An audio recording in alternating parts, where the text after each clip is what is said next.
How come I have not met your parents? You already know a lot about me. So, why are you keeping things from me? Have I been nothing but a fool to you all these while?" One day, Iara, a young female water spirit who happens to be the most beautiful and adventurous, is sent to cast her good luck spell upon the land of Tumaza. As she approaches the surface, she sees a very handsome man, a face she was sure she had never seen before. She ascends from the water to take a closer look, and then she beholds the most beautiful male human she has ever seen before. He was washing his hands, face and feet at the lake. His skin shone in the sun, and the water on his skin gave him a kind of divine look. The young man, seeing this, is filled with fear at the sight of the strange water creature. He screams in horror and flees. Iara is astonished and disappointed that the young man is running away, taking his beauty with him. No one in the land of Tumaza has ever fled from the sight of a water spirit. After all, they were harmless to humans. This made Iara certain that the man must be a stranger, as she was sure she had never seen his face before. The young man, whose name is Xela, was indeed a stranger in Tumaza. He had sojourned to the land after his village, which was a mile away, was ravaged by war and famine. Xela, who was not so familiar with the speculations about Tumaza, because he only came to settle and start a new life there. After the horror which he had seen at the lake, Xela almost crashed into a fruit seller's stall while running. "What is chasing you? Have you seen a ghost?" the fruit seller asked. "Yes, no, I mean something like that. I just saw a very strange creature at the lake. It was coming out from the water, and it had a strange blue colors." Before Xela could complete his speech, the fruit seller gave a hoarse laughter and stared at him in amusement. "You must be new here," he said. "The water spirits at the mystic lake are harmless. In short, they are a blessing to the whole land of Tumaza," he told him. Although Xela was relieved to know that he was in no danger, he decided to steer clear from the mystic lake till further notice. Meanwhile, Iara has been unable to get the image of the young man who had fled from her presence off her head. Thoughts of him filled her mind over the passing of each day, and she longed to see him once again. The more days went by, the more she longed for Xela. She wanted to know who he was, what he does, where he stays, and who he stays with. Knowing it would be weird for her to go round in her spirit form, making inquiries about Xela, she pays a visit to Sika, the oldest sorceress in the land, and begs to be transformed to a human so she could go seek the man who has now occupied her mind. Sika prepares a transformation charm, but warns her to always return back to the lake before sunset, as the charm would wear off by that time. Iara happily accepts. In her new form as a human, she goes about town asking about Xela, pretending to be an old friend from his previous town. Iara is finally directed to Xela's stall, where he makes and designs calabashes, beads, and silk materials. Iara strikes up a conversation with Xela and purchases some of his beads. Iara returns to the lake in a happy mood, feeling happy that she got to see Xela again and also talked to him. However, the very next day, Iara's excitement got replaced with a renewed longing to see Xela again. Using the charm Sika had made for her, She transforms into a maiden again and goes to see Xela. This time around, she buys some food and fruits, which she presents to him. Knowing how benevolent the people of Tumaza are, especially towards visitors, Xela gratefully accepted it. Every day, Iara would look for a perfect excuse to go see Xela. She was so in love with him. Xela, in return, begins to warm up to and get used to her. It wasn't long before he fell in love with her too. Iara begins to visit his house, cook, clean for him, and also keep him company. Xela tells Iara all about him, how he never knew his father but was raised by his mother in a faraway town. He had stayed in the town until it was ravaged by war and famine 5 years after his mother's death. He also told her of the story his mother told him when he was 10. He was born a twin in a village where twins were regarded as evil and always burnt to death. As soon as twins are born, the midwife makes an incision on their right arms, which means that they have been marked for death. True to this, Xela indeed had a mark at the back of his right arm. Not wanting to watch her babies burn to death, his mother summoned an old friend from another village and handed her his twin sister over to her, promising to get her back when things change or when she leaves. She had also bribed the midwife to be quiet about the fact that she had twins and pretend Xela was her only child. Years pass by and things didn't change. Xela and his mother were forced to leave the town of Kumasi. However, her old friend and her family were all gone. No one in Kumasi seemed to have an idea of where they went to, but believed they had fled town because they owed a dangerous gold merchant some money. Xela tells Iara that it has always been his late mother's wish to one day find her baby girl, but unfortunately she never got to. Xela's story was an emotional one, and it drew Iara closer to him. It made her fall deeply for him. Iara, however, refuses to tell Xela all about herself. Whenever he asks to visit her house, she comes up with weird excuses why he can't. Whenever he tries to see her off, she stops him. Iara also seemed to be too secretive about her family. One day, Xela becomes angry at Iara's secretiveness and threatens to stop her from coming to visit. You can't claim to love me, yet keep secrets from me. How come I have never met your parents? You already know a lot about me. Why are you keeping things from me? Have I been nothing but a fool to you all these while? How can I let you know all about me, yet you keep your information a secret? Please, Iara, I think it's best we stopped seeing each other. Maybe it's for the best. If you don't trust me enough to open up to me, then there is simply no point. Not wanting to bear the thought of losing her love, Iara quickly decided to come up with a story. The truth is, I am an orphan, and I stay with my auntie and uncle who are very strict with me. They are just so strict. When it comes to my male friends visiting me at home, she says in a pitiful voice, even when that male friend has an intention of being your husband? Xela asked in a calmer voice. What? Iara looked up in surprise. Yes, Iara, I am deeply in love with you, and I want you to be my wife, he said. Nothing else had made Iara more excited in her entire existence. She hastily agrees to marry Xela and even agrees to tell her uncle and aunt about this. Back in her home down in the lake, Iara is filled with worry and regrets. The lie she told Xela about being an orphan. How on earth was she supposed to keep it up? Of course, she couldn't open up to him.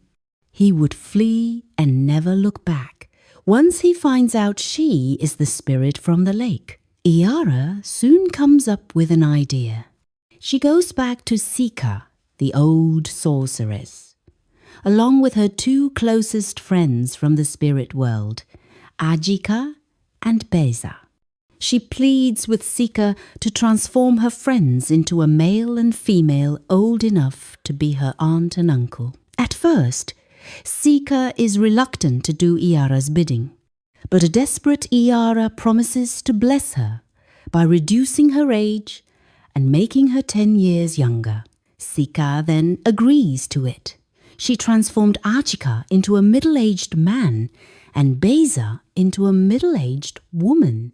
Iara casts a spell upon a sparse piece of land, turning it into a small hut, and then invites Xela in, pretending it's her home. Xela meets Ajika and Beza, believing they were Iara's guardians, and tells them of his intentions to marry her. Soon, wedding plans began. Iara was so grateful to Ajika, Beza and Sika for helping her pull it all off. While preparations for the wedding were underway, Iara realized something. There was no way she could have a happily ever after with Xela when her actual life is to be lived in a lake. The transformation charm made by Sika only lasts during daytime. By sundown, Iara will have to go back to her real form, and that will mean she has to always return to the lake before sunset. Oh no! What has she gotten herself into? There is no way she would spend every day as Xela's wife and spend every night down in the lake as a spirit. This would definitely raise brows, especially Xela's. Determined not to let anything get in the way of her happily ever after with Xela, Iara goes to meet Sika with one more request. She asks Sika to prepare a charm that would transform her into a human permanently. What? Is this a joke? Do you know the severity of what you are asking for? Sika asked, with her eyes wide open. I am more than determined to spend the rest of my life with Xela. I have lived many centuries as a water spirit. I have had enough. I want to experience marital bliss, and I don't care what the consequences may be, Iara replied. Sika tries to make Iara see reasons why she shouldn't give up her existence as a water spirit, but nothing she says could change Iara's mind. Iara promises to make Sika 50 years younger if she could do her this favor. The offer was juicy, tempting, and Sika just couldn't resist it. Once again, she accepts to do Iara's bidding. She asks her to collect a strand of Xela's hair and some of his breath from his nostrils and bring them to her in a small vial. She also asks her to bring her sacred snail shell to her. Sacred snail shells were like the heart and lungs of water spirits in the land of Tumaza. They literally hold the life and existence of the water spirits and often lay at the bottom of the lake. Without wasting time, Iara sneaks to Xela's bedroom at night while he is asleep, collects a strand of his hair and his breath into a vial, and also fetches her sacred snail shell down in the lake. With the contents in the vial, Sika makes a very powerful potion and gives it to Iara, which she drinks. She then asked Iara to smash the snail shell which made her exist as a water spirit. Iara, without thinking twice, quickly smashed the shell into pieces. Boom! Immediately she was transformed back to a human, and this time with 100% mortal feeling deep down inside her. The smashing of the shell signified the end of her existence as a spirit. Oh, thank you, great Sika. Your prowess and greatness will never be taken over by anyone. Iara piped excitedly. But I must warn you, Sika began. However, Iara was too excited to listen to Sika's warning. She dashed off excitedly. Poor lost soul. Sika sighed and shook her head. Iara and Xela get married. The ceremony wasn't really a big one, but all that didn't matter to Iara. She had gotten the love of her life, and that was all that mattered. Xela did all he could to make his wife happy. He loved, cherished, and pampered her to the fullest. He even opened a pepper soup and palm wine joint for her, after noticing that her pepper soup was always superb. My wife can't be making such a sumptuous meal for me alone. The whole of Tumaza and beyond has to know and have a taste of it, he had said. Xela and Iara's life together seemed perfect, with both succeeding in their separate vocations. But one thing made Iara uncomfortable. Almost every woman, both married and unmarried, had their eyes on Xela. He was a very handsome man, and he got many female heads turning everywhere he went. Iara's jealousy and insecurity increased daily. At some point, she started abandoning her pepper soup joint to go assist her husband at the stall just so she could be close to him, and also give a warning stare to any female customer who comes by. Xela reassures Iara over and over again that she is the only woman for him, but all that falls on deaf ears, as her jealousy doesn't stop increasing day by day. Iara sometimes questions herself about the great jealousy and insecurity on her part, which now seemed abnormal. Little did she know that the potion Sika made for her had its side effects, a ravenous kind of jealousy and insecurity which ate her up daily. That was the warning Sika was trying to give her. One day, while shopping for some ingredients at the market, Iara overhears Kanoye, the spices trader, telling her neighbour that he has noticed a growing fondness between Xela and a new customer who has been frequent at his stall recently. Iara didn't like this one bit. Although everyone knew Kanoye was the famous village gossip who sometimes spread untrue rumours, Iara couldn't help but believe her with no iota of doubt. She decides to go spy on her husband one day in order to find out who the lady she was sure he was having an affair with is. On that fateful day, Iara disguises as an old woman and begins to trail Xela. To her horror, she noticed that the path he was taking wasn't the one leading to his stall. He was definitely going to meet up with his mistress. Almost crippled by jealousy, Iara continues following Xela slowly, while he, on the other hand, walks briskly, as if in so much haste. He must be dying to be back into the arms of his lover. The thought of this made Iara weaker. She lost track of Xela after a group of children in high spirits bumped into her, almost making her fall on her back. As if this suddenly gave her the strength and vitality she needed, Iara increased her pace, but by then, Xela had really gone far. From the distance, she saw him take a sharp bend by the left, close to a row of water-leaf plants, and disappeared. Iara desperately raced after him, then stopped when she got close to the sharp bend. Walking gently, she peeped from behind a small hut after the row of water-leaf plants and saw Xela in a tight embrace with a strange but very beautiful lady.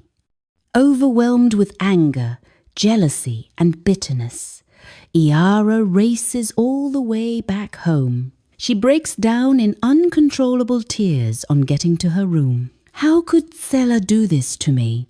After all I have done for him, what has he ever lacked with me? What does that woman give him that I don't? She wailed. Having no friend and confidant in the human world made Iara more miserable. Her whole life as a human revolved around Xela alone, and although she had a lot of customers at her pepper soup joint, she had no friends. She began to wonder who the woman with Xela was, and when she came into Tumaza, as her face wasn't familiar at all. She also wondered why Xela was with her. Was it because they were yet to have children together? Was Xela already tired of her and trying to replace her? Is she just the only one, or does Xela have a long line of mistresses? All these thoughts and questions almost paralyzed Iara as she remained in bed all through the day. Towards sunset, Xela returns home. Iara tries to mask her anger and jealousy. She was almost ready to even let it go for the fact that Xela had returned to her and not spent the night at his mistress's place, like most shameless men do. Iara notices that Xela seemed so excited, more excited than he had been with her these few months of their marriage. Iara, my love, I have great news for you. We will be having a visitor tonight. Please prepare your famous pepper soup. Make it extra special for her, he said. Her? Her. So he is bringing his mistress over for a proper introduction. He probably wants to marry her as a second wife. Xela continued talking excitedly, but Iara couldn't hear a word he was saying. Jealousy and anger had deafened her. Make it extra special for her? Of course she was going to make the pepper soup extra special for both Xela and his mistress. Xela's visitor arrived by the time the soup was almost ready, looking even more beautiful and radiant. Almost choked with jealousy, Iara quickly grabs some rat poison and pours into the plates of soup she had dished for Xela and his mistress. If Xela can be so condescending to the extent of having an affair and bringing his mistress home, then he doesn't deserve to continue living. She'd rather lose him to death than lose him to another woman. Halfway through the meal, Xela cleared his throat and said, I know you are wondering who this beautiful woman is with me. I waited till now to tell you because I wanted to be 100% sure. Oh, I already know who she is to you, Iara interrupted rudely. You do? How do you know she is my long-lost twin sister? Who told you? Xela asked in surprise. Wait, what? Iara asked, with eyes wide open. My long-lost twin. You said you already know her. How come? Xela asked. At that moment, it dawned on Iara. It was only at that moment that she noticed the scar on the right arm of the lady whom she thought to be Xela's mistress.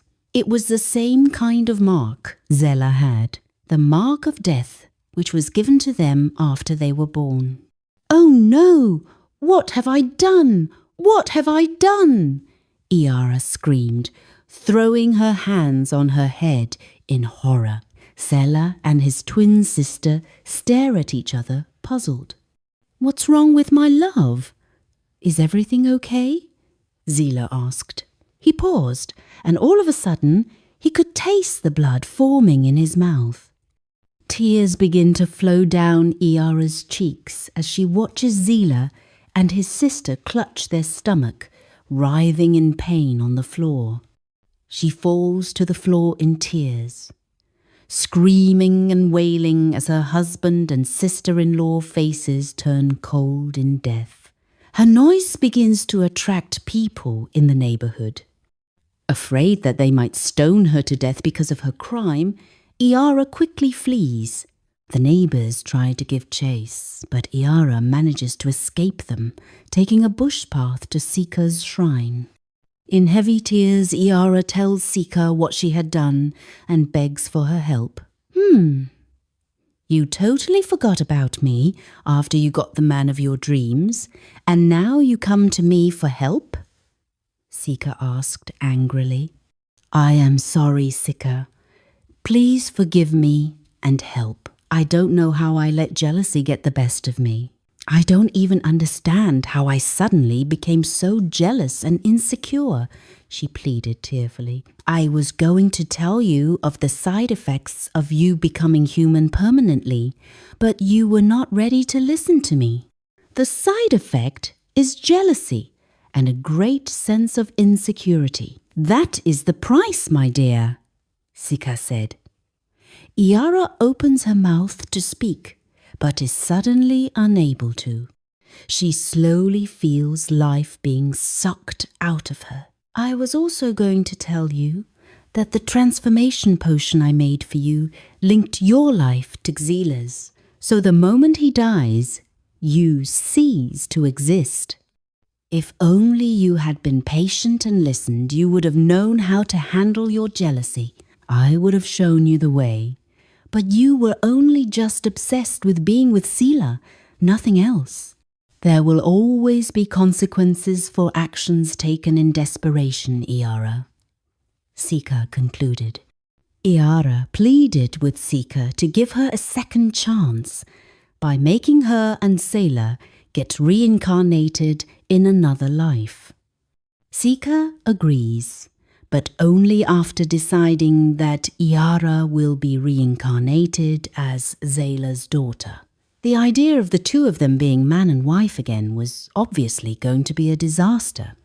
Love built on lies, secrecy, and desperation will always end in destruction.